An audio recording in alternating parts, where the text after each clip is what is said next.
Olá, querido aluno, seja muito bem-vindo mais uma vez. Também nosso tutor presencial, seja muito bem-vindo. Estamos dando sequência à nossa disciplina de comportamento organizacional. Hoje nós trataremos sobre conceitos e práticas da qualidade de vida no trabalho, ou como nós costumamos dizer nas empresas, nas instituições, a QVT, que é a sigla para a qualidade de vida no trabalho. Mais uma vez estamos diante de um tema bem abrangente, bastante complexo, que envolve muitos conteúdos, e nós sabemos que a disciplina de comportamento organizacional, ela tem como missão proporcionar a cada um de nós, conteúdos, que esses conteúdos possam ser colocados em prática justamente para promover a qualidade de vida no trabalho. Então, mais uma vez, eu aguardo a sua participação, espero que você esteja junto comigo para a gente refletir sobre esse tema, que é um tema bastante estratégico, que é um tema que vai te acompanhar em qualquer momento da sua carreira profissional.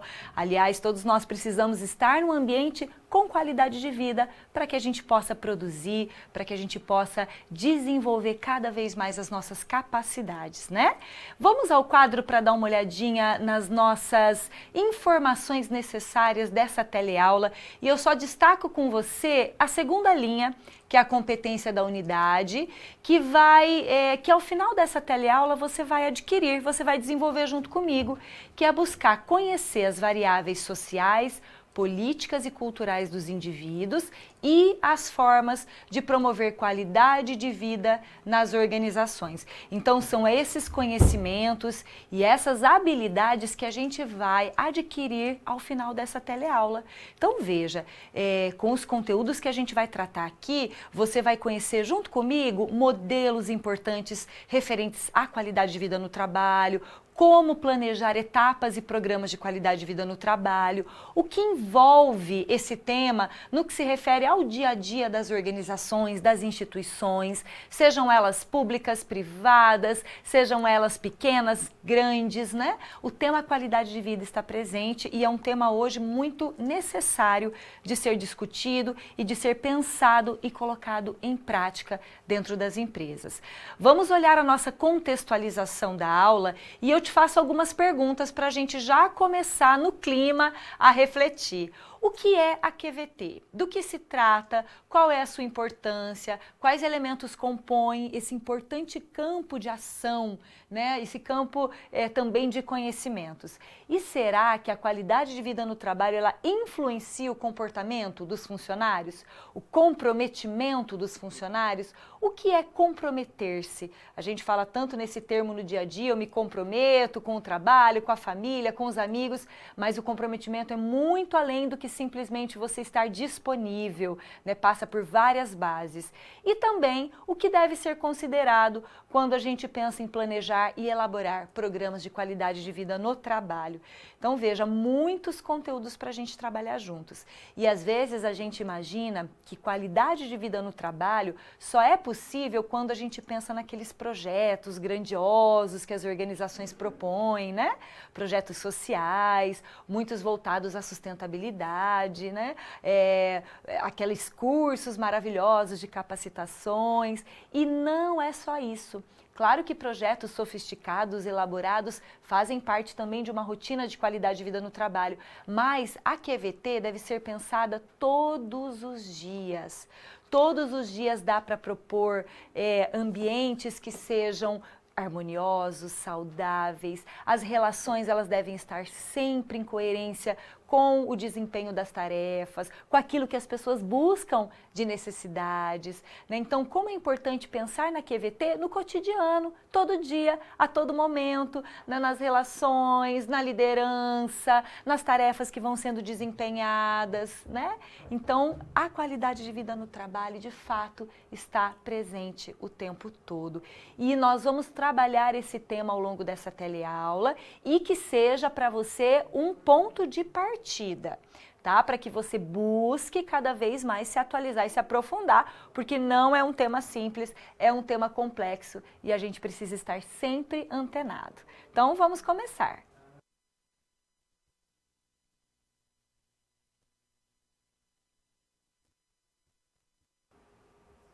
princípio da qualidade de vida no trabalho. Para a gente poder falar da QVT propriamente dita, a gente vai precisar dar um passo para trás e entender um pouquinho sobre a qualidade de vida. O que é ter qualidade de vida? Se você puder me responder agora a essa pergunta, o que você responderia? Será que ter qualidade de vida é você gozar de boa saúde? Ou será que também tem a ver com estar bem com as pessoas do seu convívio? Será que qualidade de vida é você conseguir os bens materiais que você deseja? Né? O que é a qualidade de vida? A qualidade de vida ela está associada ao conceito de saúde. Né? Então, falar em saúde hoje é nós falarmos a respeito, né, dessa qualidade de vida, a busca da qualidade de vida. Então, vamos juntos tentar entender o que é esse conceito. Vejamos no quadro o que é a qualidade de vida. De acordo com a Organização Mundial da Saúde, a OMS, a qualidade de vida, ela indica aquilo que cada uma das pessoas percebe no que se refere às suas necessidades. Como elas estão sendo satisfeitas ou ainda que lhes estão sendo negadas oportunidades de alcançar a felicidade e a autorrealização com independência de seu estado de saúde físico ou das condições sociais e econômicas. Então perceba que a Organização Mundial da Saúde aqui, ela vai definir para nós o conceito de qualidade de vida no trabalho, antes, né, a qualidade de vida, como algo que indica todas as dimensões que envolvem a vida humana. Então, qualidade de vida não é somente a gente pensar numa integridade física. Às vezes a gente acha que a integridade física, você está bem fisicamente, você não tem nenhum sintoma de doença, né? Você aparentemente parece ali que não tem nada que te prejudique organicamente. Parece que aquilo já é sinônimo de saúde e não necessariamente. Então hoje até mesmo a OMS, a Organização Mundial da Saúde, ela reconhece que a qualidade de vida e portanto a saúde não é simplesmente a ausência de doença. Passa por muitos outros aspectos. Imagine você, por exemplo, uma pessoa que sofre discriminação no lugar onde ela vive, ou sofre preconceito. Será que a gente não pode afirmar que isso causa desconforto e prejuízo à saúde dessa pessoa? Né? Passa por esse campo também. Ou então, quando uma pessoa está sofrendo psiquicamente, ela apresenta uma saúde física aparentemente bem, ela está bem fisicamente, mas ela está sofrendo, ela sente que a sua autoestima está prejudicada, ela não vê mais sentido na vida, né? Ela está passando por um sofrimento interno muito intenso. Será que isso também não implica numa qualidade de vida que está comprometida? Então, é possível a gente perceber o quanto que a qualidade de vida e, consequentemente, a saúde envolve várias questões. E essas questões, elas podem ser aqui resumidas nesses 6 enfoques. Então, vamos dar uma olhadinha em cada um desses enfoques que a qualidade de vida considera. O primeiro é o enfoque físico, claro. É o que nós falávamos, é preciso que haja uma saúde do corpo, biológica, aqui eu considero as minhas vulnerabilidades, a minha resistência, característica genética, mas também precisamos considerar o enfoque psicológico, cada um tem a sua personalidade, tem o seu jeito muito único de perceber, né, as coisas do mundo, de interpretar, de dar significado. Olha que interessante o terceiro nível aqui, o de independência, é também um enfoque que envolve a qualidade de vida. Ou seja, o nível de autonomia que cada um de nós temos para tomarmos as nossas decisões, para fazermos escolhas. também as relações sociais, pensando aqui nos grupos aos quais a gente pertence, né, na família, até mesmo nos valores sociais, né, nas questões socioeconômicas. O meio ambiente também é um enfoque que envolve a qualidade de vida, as ações de sustentabilidade, de proteção ao meio ambiente, até mesmo o enfoque da espiritualidade. Não aqui pensando em religião ou em crença, mas nos focando naquilo que é da interioridade humana, daquilo que cada um de nós interpreta do que a vida traz, né? Os mistérios da vida, como que a gente consegue lidar com isso, né? Como que a gente consegue perceber, né, os afetos, os valores, aquilo que é de mais íntimo em cada um de nós. Também saber lidar com isso provoca um bem-estar e pode auxiliar na qualidade de vida. Então, acho que você já conseguiu perceber que é um tema que é complexo porque ele envolve muitas dimensões, né? E a gente precisa ficar atento a cada uma dessas dimensões. E aí, toda essa discussão foi transferida lá para o mundo do trabalho, que é o que nós chamamos hoje de QVT, Qualidade de Vida no Trabalho, que implica justamente na preocupação com o bem-estar geral e a saúde dos trabalhadores no desempenho de suas tarefas, envolvendo tanto os aspectos físicos e ambientais, quanto os aspectos psicológicos do local de trabalho. Então, a relação que nós estabelecemos com o trabalho é uma relação que engloba muitas coisas, né? No meu trabalho, eu consigo desenvolver ações, eu consigo me desafiar, eu consigo desenvolver capacidades que às vezes eu nem sabia que eu tinha, eu construo relacionamentos, eu formo a minha identidade, eu sou reconhecida, não só no lugar onde eu trabalho, mas perante a sociedade. Então, quantas questões envolve o ser humano na sua relação com o trabalho? E isso precisa ser considerado quando a gente pensa em QVT, em qualidade de vida no trabalho.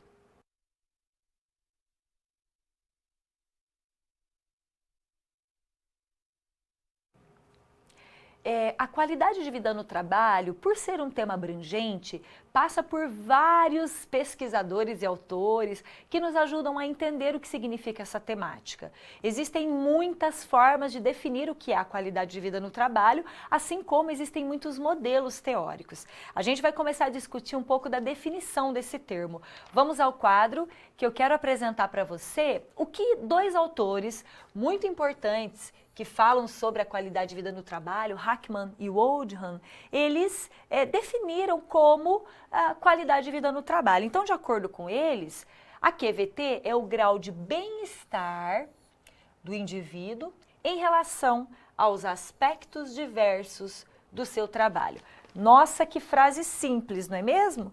Parece tão simples a gente fazer essa leitura. A QVT é o grau de bem-estar das pessoas em relação aos diversos aspectos do seu trabalho. Mas essa simplicidade toda carrega uma complexidade. Pensar no bem-estar, né? Muitas vezes a gente pode refletir que aquilo que pode ser bem-estar para mim, para o outro, não corresponde ao bem-estar.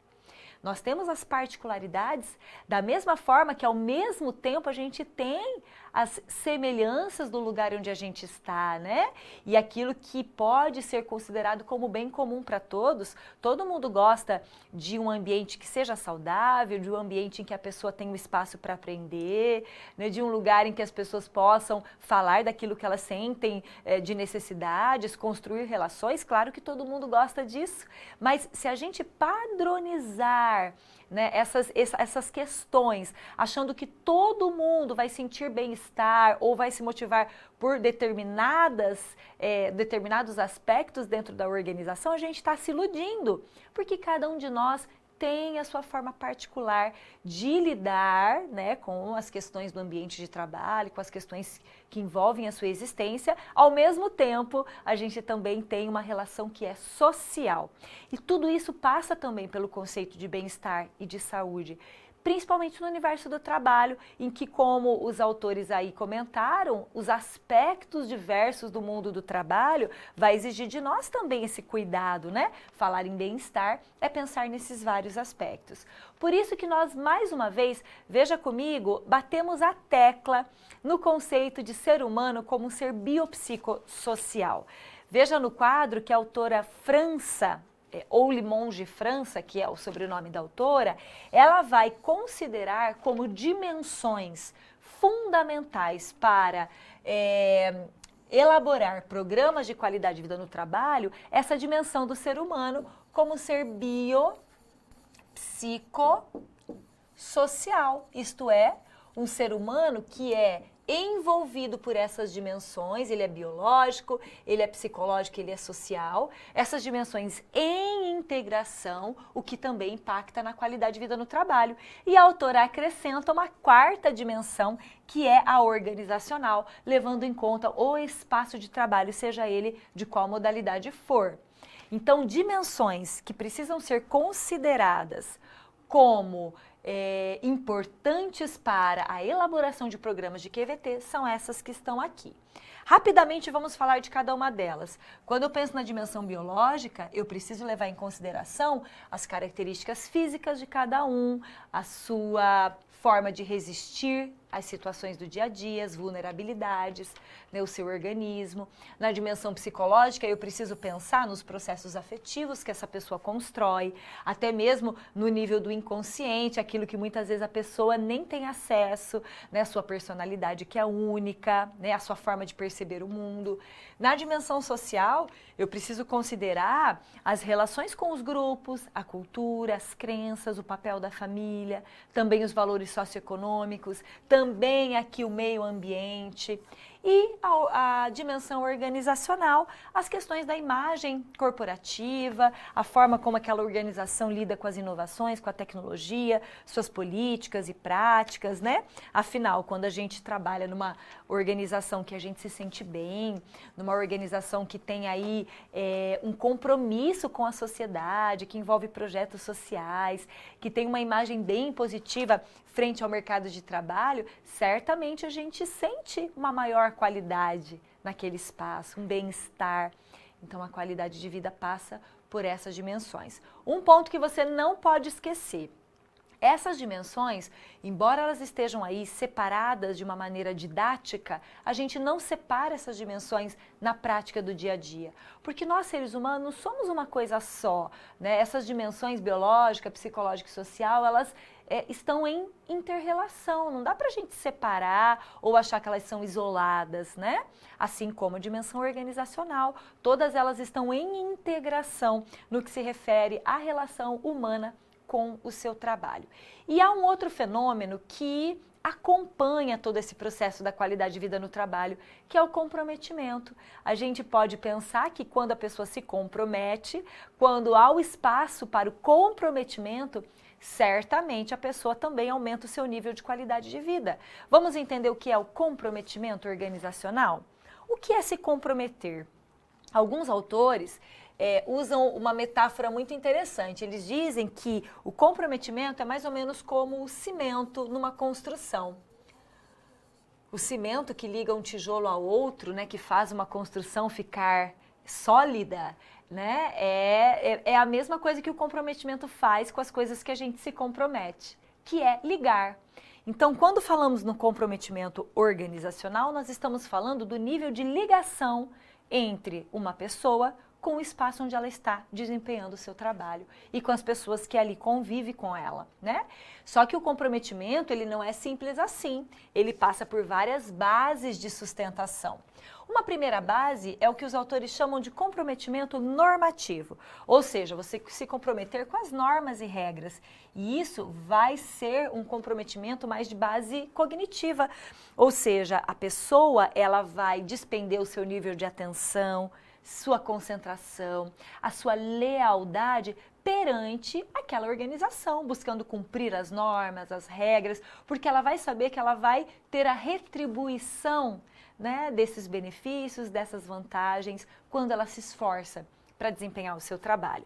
Só que o comprometimento não é só com as normas e regras, ele passa pelo campo dos afetos, é o comprometimento afetivo ou atitudinal, que é um tipo de comprometimento de base afetiva, em que a pessoa se implica com o lugar onde ela está, ela passa a se identificar com a tarefa que ela desenvolve, ela vê sentido naquilo que ela realiza, né? E ela se engaja no lugar onde ela está, nas pessoas que ela convive. E também há o comprometimento calculativo ou instrumental, que é um comprometimento em que a pessoa se dispõe a preservar aquilo que ela já realizou naquele espaço de trabalho, né? Então aqui o comprometimento calculativo, ele nos leva a entender a relação de troca que existe, né? Quando o trabalhador, ele traz aquilo que é importante para ele se esforça para desempenhar sua tarefa da melhor forma possível, sabendo que ele vai ter uma relação recíproca de troca. Quer dizer, ele sabe que ele vai ter a recompensa, o reconhecimento por aquilo que ele desenvolve. Então, isso faz com que esse comprometimento também seja cada vez mais solidificado. E aí a gente vê que comprometer-se também tem a ver com a qualidade de vida no trabalho e o quanto que é um tema realmente complexo que exige de nós todo cuidado.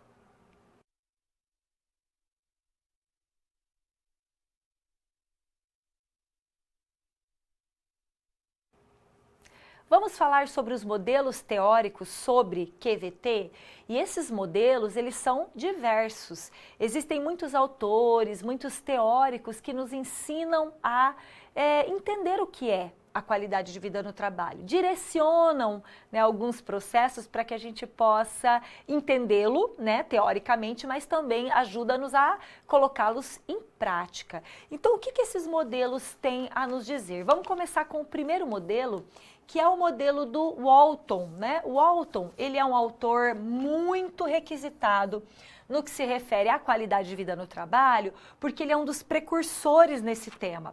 E o Walton, ele vai falar de 8 fatores fundamentais para o alcance da qualidade de vida no trabalho. Um primeiro fator é a compensação justa e adequada, ou seja, quando você percebe que aquilo que você recebe, o seu salário, é adequado ao trabalho que você executa. Assim como a equidade, ou seja, você saber que o outro colega seu que desenvolve a mesma função que você também recebe o mesmo salário que você, né? O sentimento de justiça prevalece. Aqui a gente tem as condições de segurança e também de saúde no trabalho como segundo fator. Uma jornada de trabalho que seja suficiente, um ambiente físico seguro, saudável, claro, que leva à qualidade de vida no trabalho. O terceiro fator é a utilização e o desenvolvimento das capacidades. Você ter autonomia, pelo menos a mínima autonomia para desempenhar o seu trabalho, ver significado naquilo que você realiza, se identificar com a tarefa, poder aprender novas habilidades. O quarto fator é a oportunidade de crescimento e segurança. Quem não quer estar numa empresa que sabe que pode crescer, desenvolver sua carreira, né, ter crescimento profissional?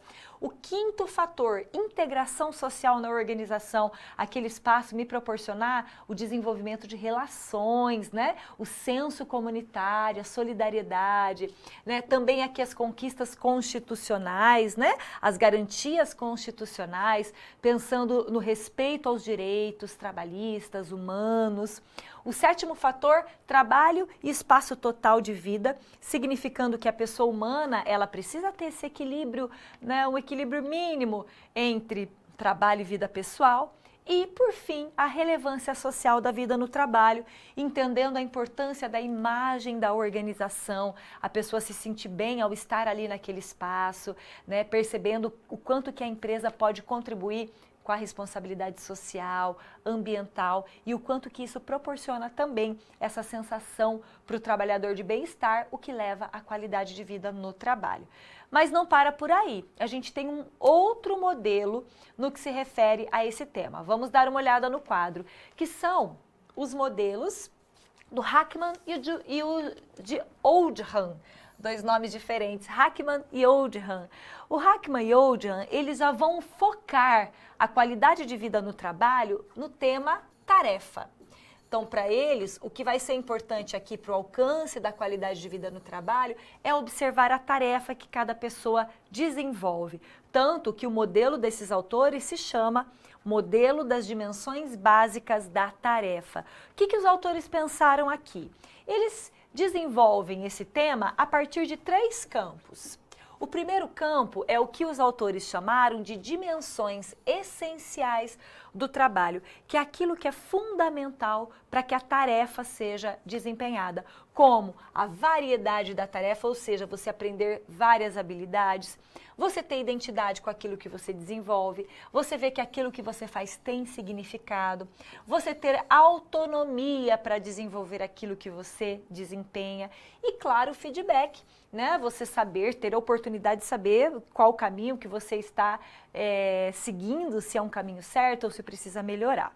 Essas dimensões essenciais do trabalho, de acordo com os autores, vão gerar estados psicológicos críticos, que é o segundo campo aqui, ou seja, as pessoas perceberem que aquilo que elas desenvolvem tem significado e não só para ela mesma, mas para todo mundo que está aí, que está ao redor dela, seus pares, seus líderes, a organização de um modo geral, a responsabilidade percebida pelos resultados do seu trabalho, quer dizer, ela vê que aquilo que ela faz resulta em pontos positivos, o conhecimento dos resultados do seu trabalho, né, também proporciona esse estado psicológico e eles, por sua vez, vão propiciar resultados pessoais e do trabalho, ou seja, a motivação interna vai aumentar, a satisfação também, a produtividade, a satisfação com a produtividade tende a aumentar, os níveis de absenteísmo, ou seja, as ausências ao trabalho e a rotatividade, que é aquele fluxo de entrada e saída,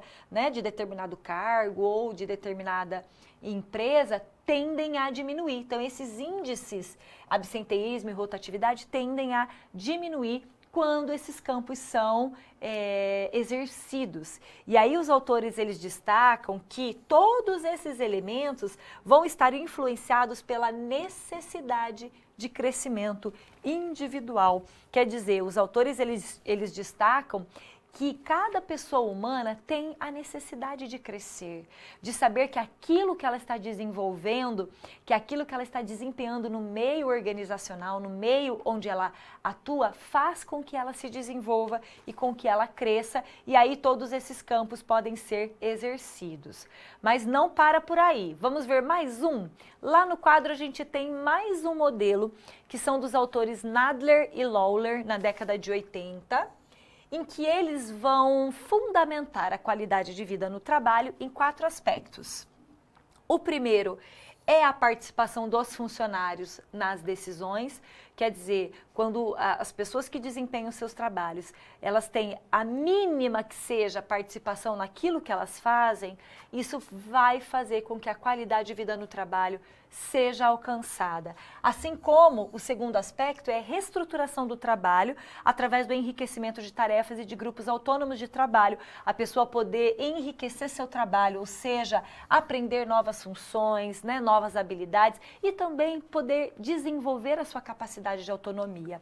Terceiro aspecto, a inovação no sistema de recompensas para influenciar o clima organizacional, ou seja, o trabalhador perceber que a organização se preocupa, né, em fornecer um sistema de recompensa que seja justo, né, que seja inovador e, por fim, a melhoria no ambiente de trabalho, quanto às condições físicas, psicológicas e também, né, quanto às questões cotidianas.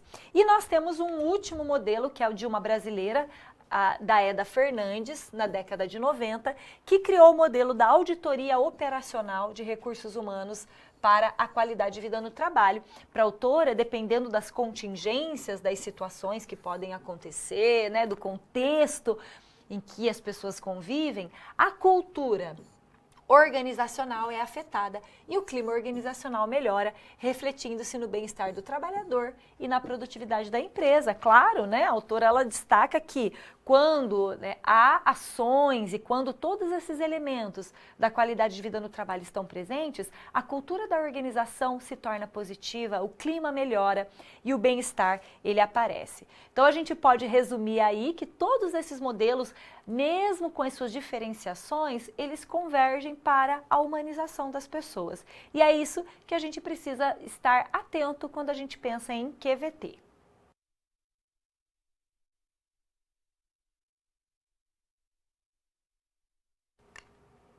Vamos juntos resolver uma situação problema? Acompanhe comigo no quadro a história da Tatiana. A Tatiana ela foi convidada pelo gerente de RH dela a participar, da elaboração de um programa de QVT na empresa onde ela atua. A sua primeira tarefa será pensar nas dimensões que envolvem a qualidade de vida no trabalho e depois, posteriormente, realizar um levantamento com os funcionários de sua área sobre quais são os indicadores específicos para cada uma dessas dimensões, ou seja, aquilo que indica, que manifesta as ações, as categorias de indicadores. Então, vamos ajudar a Tatiana a passar por esse desafio. E aí nós temos uma ideia do autor Maximiano, em que ele vai trazer algumas práticas de qualidade de vida no trabalho distribuídas nas dimensões que devem ser consideradas quando pensamos em programas de QVT. Quais são mesmo essas dimensões? A gente falava, que as dimensões são as seguintes: a biológica, a psicológica, a dimensão social e a organizacional. E o autor, ele distribuiu algumas práticas, alguns indicadores nessas dimensões. Então, vamos ver o que ele nos traz aqui. Na dimensão organizacional, o autor cita o quanto que planos de carreiras igualitários e a clareza das políticas e procedimentos da empresa pode levar a contemplar a dimensão organizacional na qualidade de vida no trabalho. Assim como na dimensão social, o autor destaca a importância do investimento na educação, na formação das pessoas, até mesmo benefícios familiares. Existem empresas que acabam estendendo seus benefícios às famílias dos trabalhadores, promover atividades culturais e esportivas. Na dimensão psicológica, o autor destaca a valorização dos funcionários, o apoio psicológico. Algumas empresas encaminham seus trabalhadores para serviços psicológicos e também observar os fatores motivacionais. E na dimensão biológica, o autor destaca a ginástica laboral como uma ação interessante, principalmente naquelas funções em que as pessoas desempenham por muitas horas uma mesma tarefa, ficam numa mesma postura, um mesmo comportamento. Controles dos acidentes de trabalho também, o conforto físico e a eliminação da insalubridade, ou seja, diminuindo aqui os riscos de trabalho, a alimentação cada vez mais balanceada e o controle das doenças. Então, para que a gente possa ajudar a Tatiana, a gente precisa falar para a Tatiana que ela tem que considerar os programas de qualidade de vida no trabalho em relação às dimensões que existem, que são aquelas que a gente pôde conferir com a autora França, que são as dimensões biológica, psicológica, social e organizacional. E para ajudar mais ainda a Tatiana, o autor ele nos traz algumas ações que podem ser distribuídas em cada uma dessas dimensões. Só que, claro, a gente não pode pensar que essas dimensões elas são separadas, nunca se esqueça disso. Elas não são, elas são integradas. É claro que uma ação pode contemplar uma dimensão ou outra, pode destacar uma dimensão ou outra, mas quando nós pensamos no todo, no ser humano, na sua relação com o trabalho, no desempenho da sua tarefa, uma ação de qualidade de vida no trabalho vai acabar contemplando todas as dimensões. Imagine, por exemplo, um plano de carreira. Quando a pessoa ela vê que no lugar onde ela atua há um plano de carreira, ela pode crescer, ela pode buscar outros espaços, ela pode se desafiar. Certamente isso não vai ser só benefício para a dimensão organizacional, mas também para a sua dimensão psicológica, para a dimensão social, para a dimensão biológica, porque nós somos uma coisa só e isso a gente precisa deixar muito claro.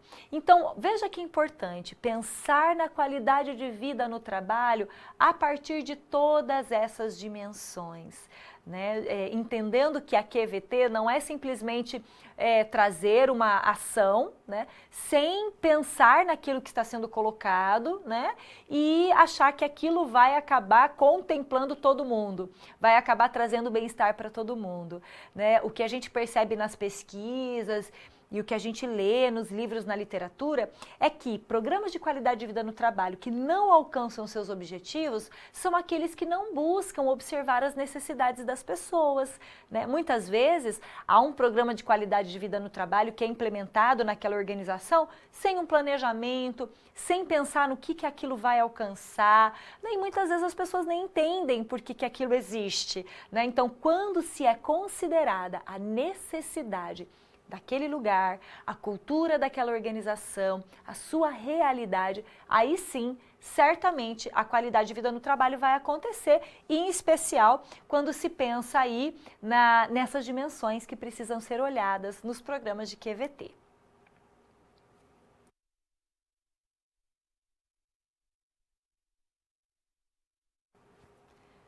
Agora é o momento da sua dúvida. Traga pra gente a sua dúvida, a sua participação, de repente alguma coisa que você quer compartilhar. Quem sabe você já viveu alguma situação em que lá na sua empresa houve alguma ação de qualidade de vida no trabalho. Como é que foi? Traz pra gente poder compartilhar e aprender juntos. Então, daqui a pouquinho nós voltamos.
Pessoal, teve uma dúvida aqui tão importante da aluna Maiara. Maiara, um beijão para você, tá? Obrigada pela sua dúvida.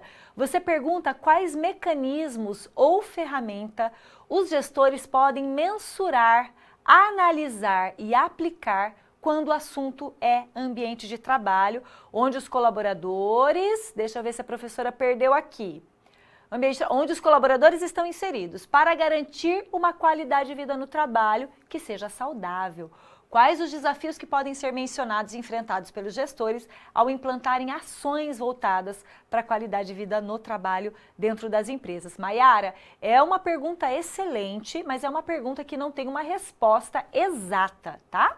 O que a gente pode pensar como ferramentas que mensuram, né, os índices que promovem qualidade de vida no trabalho? A gente tem, por exemplo, como mensurar nas empresas os índices de absenteísmo, rotatividade, né? Por exemplo, o número de atestados médicos que são apresentados em determinados cargos ou na organização de um modo geral, que indicam para os gestores o quanto que em determinadas funções é necessário ter cuidado.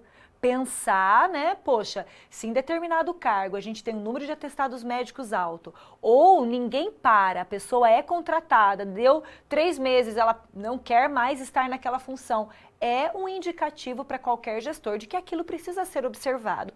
Pode ser uma ferramenta de mensuração, ou também se mensura hoje os números de acidentes de trabalho, buscando minimizar esses números e tantas outras ferramentas. Sabe uma outra ferramenta muito importante? A pesquisa de clima organizacional. Ela é fundamental para identificar o grau de satisfação das pessoas com relação a alguns elementos da cultura, o que pode levar os gestores a identificar também fatores de qualidade de vida no trabalho. Então são N as ferramentas, vários são os fatores, né? E aí você pergunta também, Maiara, dos desafios. Nossa, quantos desafios hoje as pessoas enfrentam? Desafios que são de várias ordens, né? Desafios que são mais macro, né? Sociais.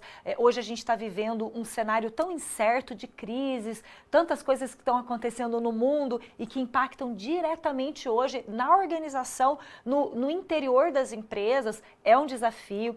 Ou o desafio de você pensar que cada colaborador, cada pessoa humana é única e pode e deve ser pensada na sua maneira única de ser e ao mesmo tempo ela também vive em grupo, como buscar ações de qualidade de vida no trabalho que contemplem essas diferenças e ao mesmo tempo possa fazer com que pelo menos um grande número de pessoas se sinta satisfeita, se sinta bem estando ali naquele lugar, né?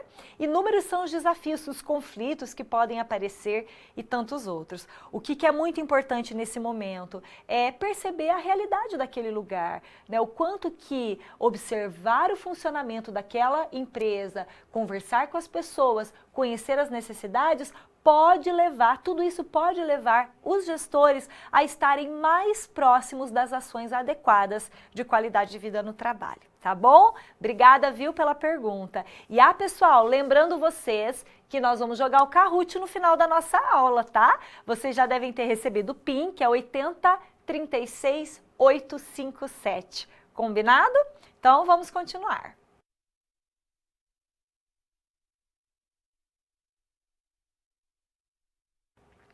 Falar em qualidade de vida no trabalho também é pensar nas dificuldades que as empresas enfrentam. Antes de falarmos das dificuldades que a gente vê hoje, eu quero trazer 2 pontos para a gente pensar. Vamos ao quadro.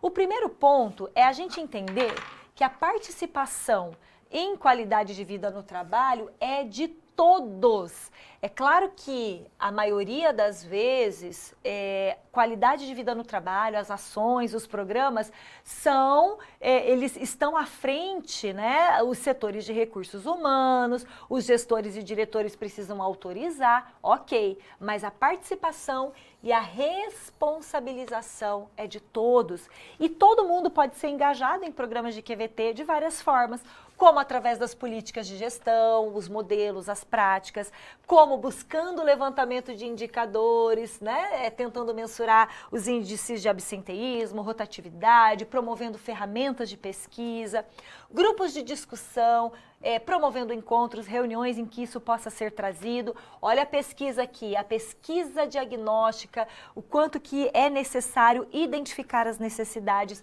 E aí eu chamo a atenção do quanto que você, aluno, depois que você se formar, você vai ser um pesquisador. Você nunca vai deixar de ser pesquisador, porque você vai buscar pesquisar a sua realidade. E isso tudo implica na ética no trabalho. Pensar na ética é pensar naquilo que é do bem comum, aquilo que faz bem para mim e que também faz bem para o outro. E pensando nisso, a qualidade de vida no trabalho, um programa que seja adequado e abrangente, é um programa que atende aos seguintes objetivos, que busca gerar uma organização mais humanizada, que busca envolver no trabalho relativo grau de responsabilidade e autonomia, as pessoas se sentirem autônomas para desempenharem aquilo que elas fazem, que promove o enriquecimento do trabalho, faz as pessoas aprenderem e que proporciona o desenvolvimento pessoal. Então, tudo isso acaba sendo uma discussão fundamental quando a gente pensa em qualidade de vida no trabalho. 2 pontos, a participação de todos e a ética, que precisa sempre estar presente. Mas quando a gente pensa em promover programas de qualidade de vida no trabalho, geralmente a gente vai para 2 perspectivas. Vamos olhar no quadro. Na primeira perspectiva, que é a perspectiva assistencialista, quando se pensa na implantação de programas de qualidade de vida no trabalho, esses programas eles visam simplesmente adaptar o trabalhador ao trabalho por meio de práticas que compensem os efeitos de desgaste provocados pelo ambiente organizacional. Então, a perspectiva assistencialista, ela demonstra algumas práticas que são mais superficiais, mais paliativas, mais rasas, que não vão a fundo mesmo naquilo que é necessário olhar. Diferente da perspectiva preventiva, que busca, portanto, diminuir e até mesmo remover aquilo que de fato está causando os problemas de mal-estar nas pessoas, aquilo que provoca esse mal-estar, né, nas condições de trabalho. E claro que pensando na perspectiva preventiva, a gente está diante de uma abordagem mais complexa. Não é simples assim, né? A gente precisa olhar com cuidado, a gente precisa olhar a organização de um modo geral, pensar no todo, né, naquilo que a gente pode fazer, propor, que vá de verdade ao encontro da necessidade das pessoas. E quando a qualidade de vida não está presente, pior, quando você tem um ambiente opressivo, de pressão, que não se importa com o humano das pessoas, a gente vê sérios problemas. Vamos ao quadro, que é o seguinte: estudos sobre qualidade de vida no trabalho apontam descompassos entre teoria e prática, gerando consequências nocivas aos trabalhadores. E a gente vê hoje, infelizmente, consequências que são muito desastrosas, né? Eu trago aqui as principais delas, as que causam efeitos muito destrutivos, como, por exemplo, o assédio sexual e o assédio moral hoje presente nos ambientes de trabalho, em especial aqui o assédio moral, que é caracterizado por um conjunto de comportamentos vexatórios, de humilhação, de ofensas destinada ao trabalhador, né, com o intuito mesmo de desqualificá-lo. Ou seja, comportamentos frequentes em que aquele que pratica o assédio moral tem a intenção mesmo de desqualificar o outro. Isso gera um efeito terrível no ambiente, né? E gera um sofrimento incrível para a pessoa que está sofrendo. Assim como o estresse, nunca se falou tanto de estresse. O estresse é a adaptação do meu organismo frente a uma situação de pressão do meio.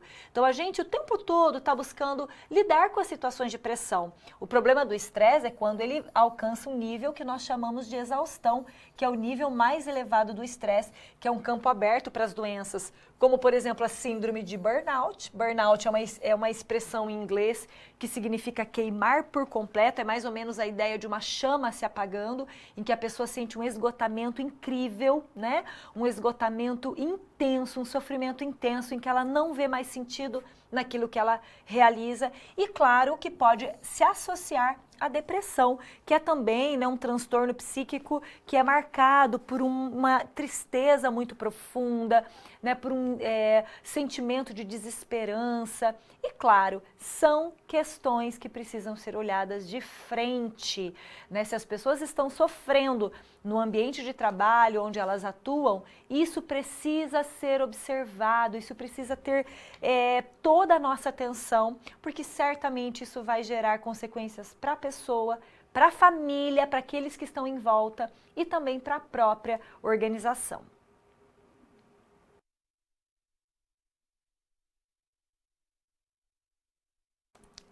Estrutura e as etapas dos programas de qualidade de vida no trabalho. O que é necessário pensar quando a gente quer implantar um programa de qualidade de vida no trabalho? A primeira palavrinha que a gente precisa pensar é a palavra planejamento.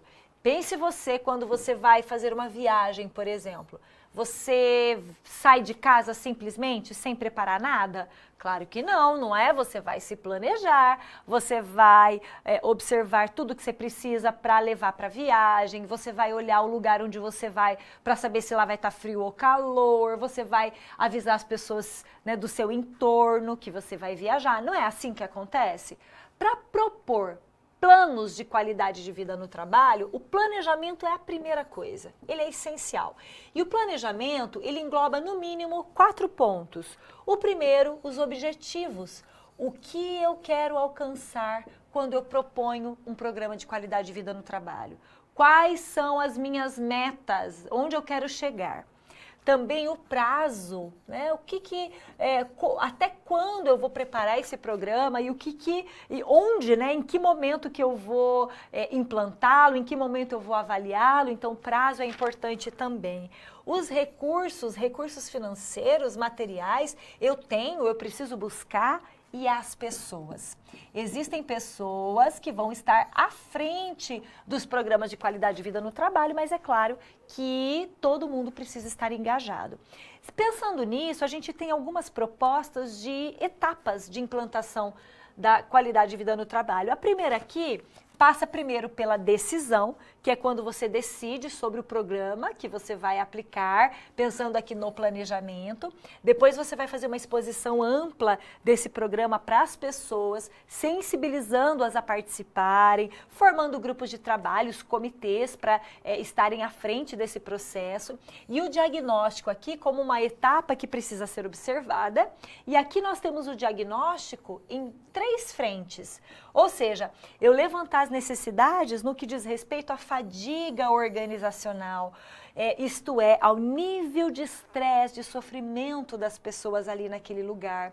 Também a responsabilidade social, as ações de responsabilidade, as ações sustentáveis e também as necessidades quanto às atividades físicas, ou seja, como está a saúde física do meu trabalhador, né, como ele está desempenhando as suas tarefas. Tudo isso, portanto, vão gerar ações que vão compor uma política de gestão de qualidade de vida no trabalho. Mas nós temos uma outra forma de pensar esse planejamento, que é o modelo dos autores Ogata e Simurro, em que eles vão apresentar para nós 4 etapas de implantação de programas de qualidade de vida no trabalho, e essas etapas elas são interdependentes, ou seja, uma precisa da outra para acontecer, né? E sequenciais. Primeiro uma acontece, depois a outra em seguida acontece e assim sucessivamente. Então a nossa primeira etapa é a pesquisa e a avaliação diagnóstica. Quer dizer, eu preciso fazer a leitura da realidade. Lembra que você sempre será um pesquisador. Qual é a realidade que se apresenta para mim, para a empresa onde eu estou? Buscando então entender as necessidades daquele lugar. Feito isso, eu parto para a minha segunda etapa, o planejamento do programa, quais objetivos eu quero alcançar, as propostas, as ações, os prazos, as pessoas, os recursos. Feito isso, eu vou implantar, lançar e implementar o programa, colocá-lo em prática, fazê-lo acontecer, até que a última etapa vai ser a avaliação dos resultados. Lembrando que aqui a avaliação dos resultados, ela é realizada na 4ª etapa, mas ela é elaborada, pensada na segunda etapa. Então veja, é como se fosse uma sequência lógica mesmo, né? Primeiro a gente pensa nas necessidades, e isso é fundamental, pensar naquilo que é de necessário ser observado. Feito isso, você vai para o planejamento, observando os objetivos, os recursos, o prazo, as pessoas, né? E tudo mais que é necessário observar no planejamento, implanta e aí faz a avaliação dos resultados. Imagine, por exemplo, que uma empresa tem como objetivo diminuir o seu número de atestados médicos. Então, primeiro tem que entender o que está acontecendo, né? E antes de implantar o programa de qualidade de vida no trabalho, é necessário fazer a medida, a medição disso, né? É possível você ter um índice de quantos atestados médicos são apresentados pelos trabalhadores por mês ou em determinado setor, né, em determinado cargo. Feito isso, faça todo o processo necessário para a implantação do programa de qualidade de vida no trabalho, até chegar na avaliação, que é quando você faz de novo a medição desse índice para ver se o resultado foi mesmo alcançado. Mas não para por aí, nós temos mais um. Vamos olhar no quadro? Mais um modelo, que é o modelo de O'Donnell, em que há aqui 3 etapas para a implantação dos projetos de QVT. A primeira, o autor fala que é a sensibilização, ou seja, você dar oportunidade para as pessoas saberem daquilo que vai ser implantado, se interessarem, sensibilizá-las para isso, dar as informações importantes, planejar todo esse programa. Depois passa-se para a implementação do programa, o desenvolvimento do programa, em que se exige aí, né, e se convida as pessoas a mudarem seus estilos de vida. E depois disso, busca-se promover um ambiente de suporte para que as pessoas possam ter aí um ambiente saudável e que elas possam manter esse novo estilo de vida aprendido.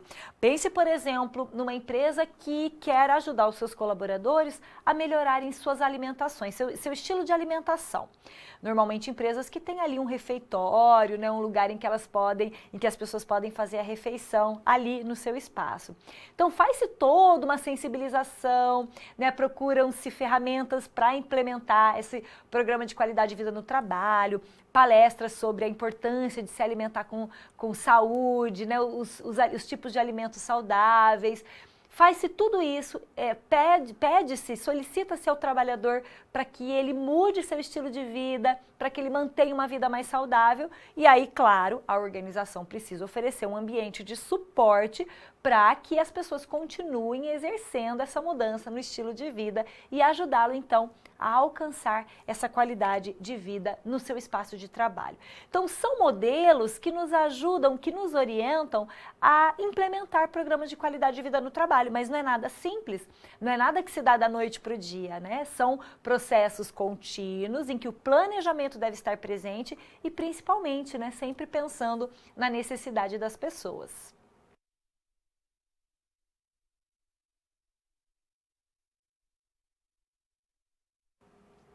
As abordagens e os benefícios que envolvem a qualidade de vida no trabalho. Há um tema hoje super ligado à qualidade de vida no trabalho, que é a sustentabilidade. Hoje a gente fala tanto sobre isso, não é verdade? A gente busca tanto promover ações sustentáveis para deixar um planeta saudável para as gerações que vêm aí, não é? E isso está diretamente ligado à qualidade de vida no trabalho. Vamos olhar no quadro. Quando falamos então em sustentabilidade, nós estamos pensando na qualidade de vida no trabalho.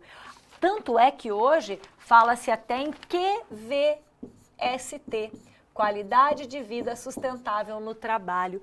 E esse termo está diretamente relacionado, portanto, ao desenvolvimento sustentável, que é atender às necessidades do presente sem comprometer as gerações futuras de atenderem às suas próprias necessidades. Isso significa, portanto, que a gente precisa promover ações sustentáveis para deixar um planeta, né, minimamente saudável para as gerações que vêm. Só que falar em desenvolvimento sustentável não é só pensar em ações ambientais, a gente precisa pensar em outros pilares. Aliás, ela é ligada, né, a 3 pilares.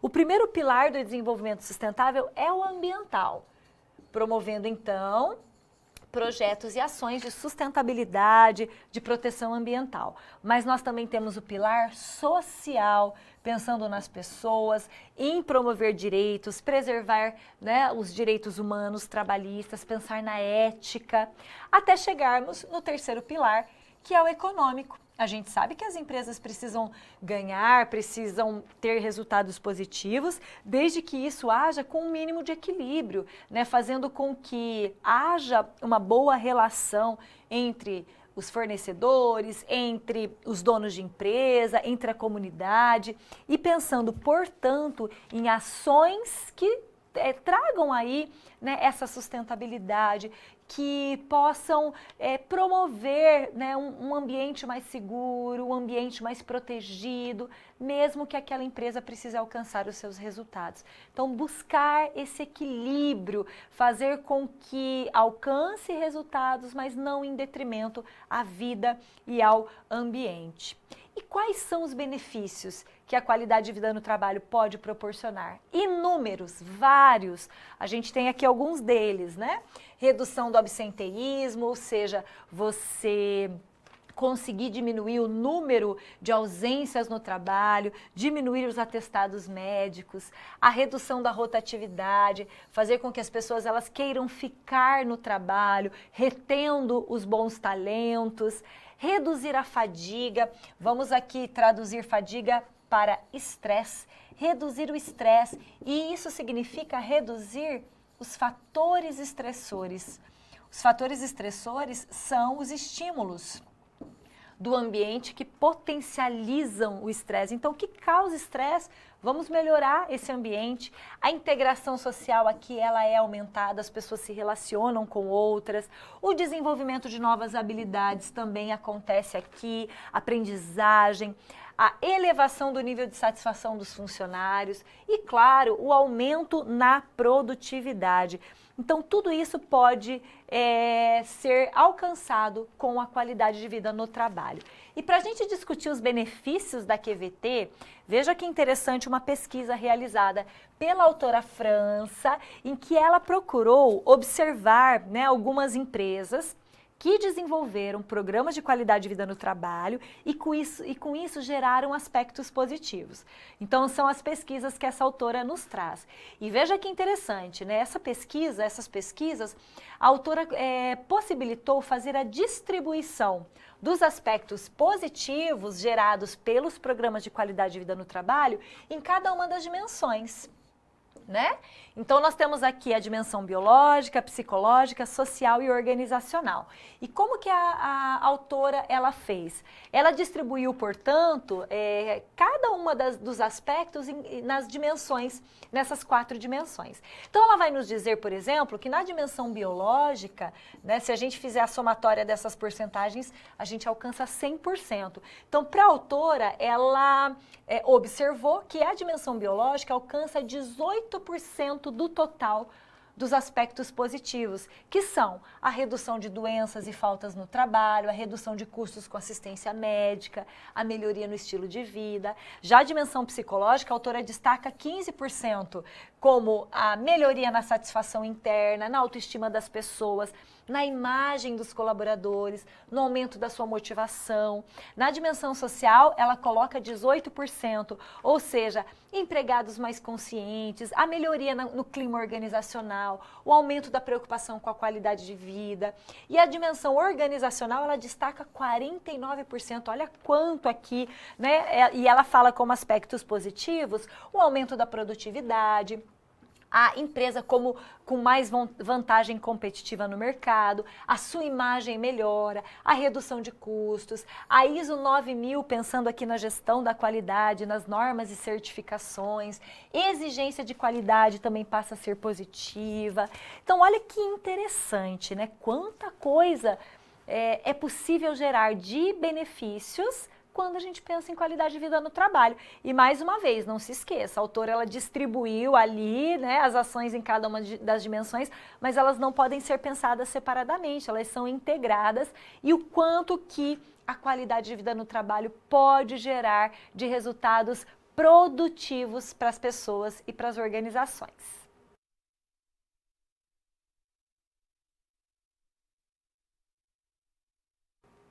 Vamos resolver juntos mais uma SP? Então, acompanhe comigo. Vamos lá? No mundo do trabalho atual, as exigências aos trabalhadores estão cada vez mais intensas, requerendo deles aumento constante de produtividade. A Alice é considerada uma ótima profissional, muito dedicada ao trabalho. No entanto, de uns dias para cá, ela tem se sentido esgotada, com menos energia para o trabalho, irritando-se com facilidade, com dificuldades para dormir e sentindo que seu trabalho não tem mais utilidade e significado. O que pode estar acontecendo com a Alice? Como podemos ajudar a Alice a lidar com essa situação? Assim como a Alice, outros profissionais podem apresentar as mesmas dificuldades.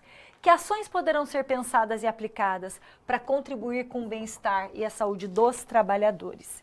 Bom, a Alice, pelo que a gente pode observar, ela está vivendo uma situação no trabalho em que a sua condição, né, psíquica está, e também física, porque ela apresenta dificuldade de dormir, irritabilidade, está sendo prejudicada. A gente pode pensar hoje que o mundo do trabalho exige de nós muitas coisas, né? A gente vê hoje um cenário bastante competitivo, as empresas sempre procurando cada vez mais se colocarem no mercado. Isso, consequentemente, gera uma exigência de competências nas pessoas. As pessoas precisam sempre desempenhar mais. Hoje, por conta da tecnologia, a gente vê um enxugamento nos quadros, né, de pessoas, nos quadros funcionais das empresas, o que faz com que as pessoas tenham mais atividades ao mesmo tempo para serem realizadas. Então, tudo isso vai gerando um ambiente de bastante sobrecarga. E muitas vezes isso é realizado em detrimento daquilo que é humano. Então, a gente esquece muitas vezes que a gente, como seres humanos, a gente erra, a gente falha, nós temos as nossas limitações, nós temos as nossas necessidades, o que é inerente à vida humana. Faz parte da vida humana.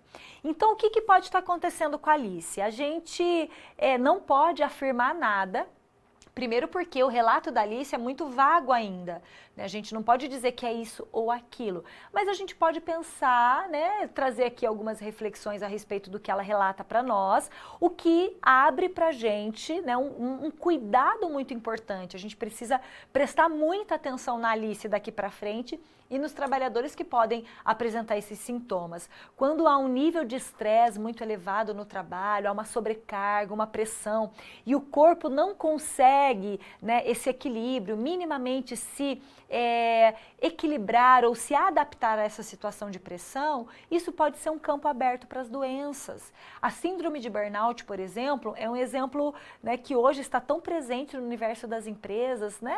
O que é o burnout? Inclusive hoje, as leis trabalhistas, o Ministério da Saúde, né, o Ministério do Trabalho também, né, tem pensado na síndrome de burnout hoje, e hoje é reconhecida como uma enfermidade que acontece no espaço de trabalho. São as condições de trabalho que originam esse prejuízo na vida do ser humano, na saúde do ser humano. E a síndrome de burnout ela é caracterizada por um esgotamento profissional, um esgotamento no trabalho bastante intenso. Aquilo que a pessoa fazia, motivada, que ela gostava muito de fazer, quando ela começa a sentir esses sintomas e quando a síndrome passa a se instalar, a pessoa não vê mais sentido naquilo que ela fazia, né? Isso passa a gerar várias outras consequências, como a falta de identidade no trabalho, o que a gente chama de despersonalização, ela não se enxerga mais como útil aquilo que ela desempenhava. Então, são várias questões que fazem com que a pessoa sofra e certamente a sua produtividade vai cair, né? Se isso não for olhado de uma maneira cuidadosa, outras doenças podem vir associadas, como, por exemplo, a depressão. Então, é algo muito sério. Vamos juntos no quadro resolver essa situação, problema?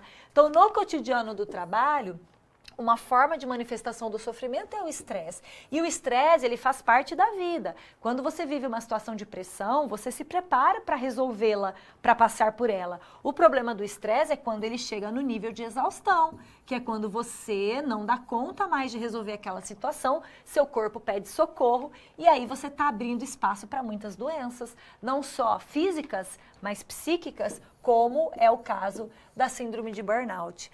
E aí é fundamental ouvir com atenção e cuidado a pessoa que está vivendo essa condição e investigar os possíveis fatores estressores. O que está acontecendo no ambiente que está potencializando esses sintomas, esse estresse, né? E ouvir com atenção é fundamental, né? A pessoa precisa ser cuidada e ela também perceber os sinais que o corpo dela apresenta. E claro que é fundamental investir em programas de qualidade de vida no trabalho, pois são esses programas e a pesquisa que se faz em torno deles é que vai poder fazer com que as pessoas identifiquem quando o ambiente é saudável ou não e quando precisa de alguma intervenção.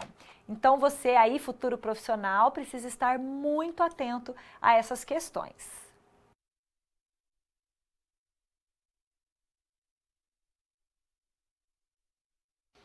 Vamos jogar o Kahoot, pessoal? Chegou a hora da nossa interação. Veja lá no quadro. O nosso PIN, então, é 8036857.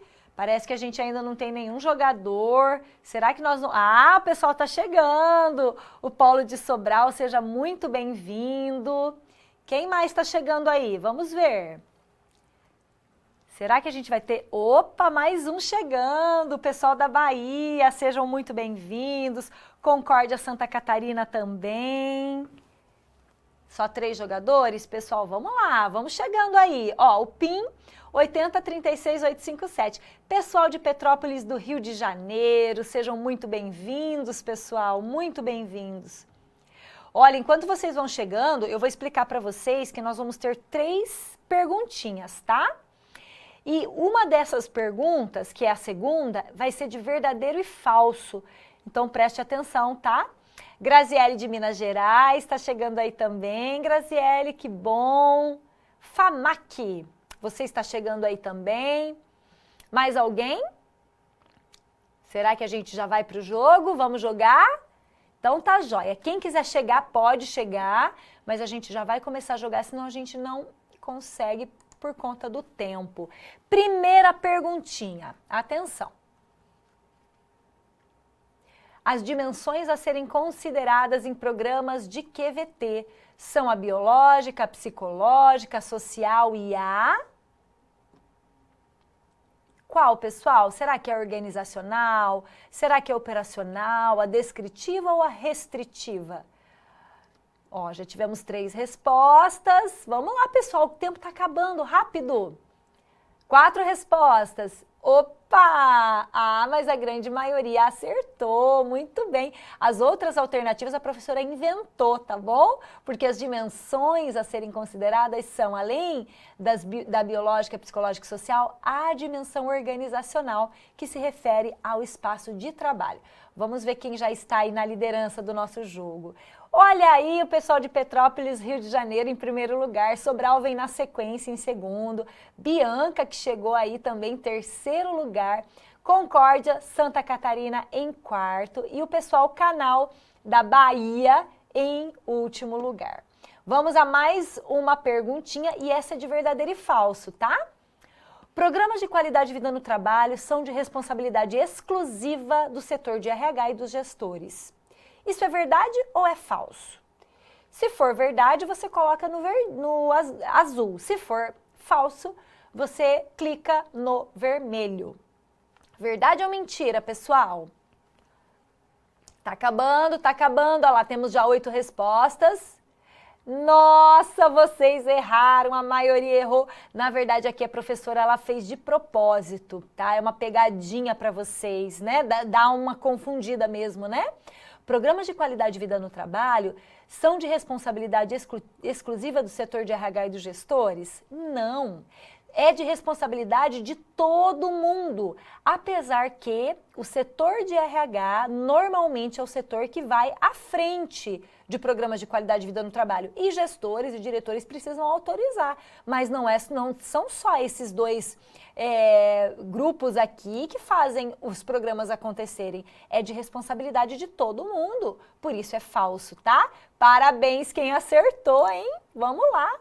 E aí a gente mudou aqui, olha lá, Sobral passou a primeira colocação, Williams vem na sequência no segundo lugar, pessoal de Petrópolis foi lá para o terceiro lugar, Concórdia, Santa Catarina em quarto e a Bianca ficou em último. A última perguntinha, ainda dá tempo de virar, vamos lá. Programas e ações de QVT são éticos quando? Quando promovem o controle das pessoas, quando proporcionam a padronização das tarefas, quando deixam as pessoas mais submissas ou quando geram organizações mais humanizadas. E aí, pessoal, essa é um pouco mais elaborada, né? Vamos lá, vamos ver. Que coisa maravilhosa! Todo mundo acertou, maravilha! Parabéns, pessoal! Com certeza, programas e ações de QVT são éticos porque pensam que cada pessoa que trabalha é antes um ser humano e por isso promovem organizações mais humanizadas. Muito bem, vamos ao nosso pódio. Terceiro lugar, Concórdia, Santa Catarina, parabéns. Segundo lugar, pessoal de Petrópolis ainda ficou em segundo lugar, parabéns. E o nosso primeiríssimo, que maravilha, o pessoal de Sobral. Polo de Sobral, palmas para vocês. Que disputa acirrada essa, hein? Gostei de ver. Parabéns a todos. E nós temos ainda alguns minutinhos, dá tempo para a gente receber as dúvidas de vocês. Então, até já.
Querido aluno, vamos então finalizar a nossa teleaula lá no quadro, recapitulando.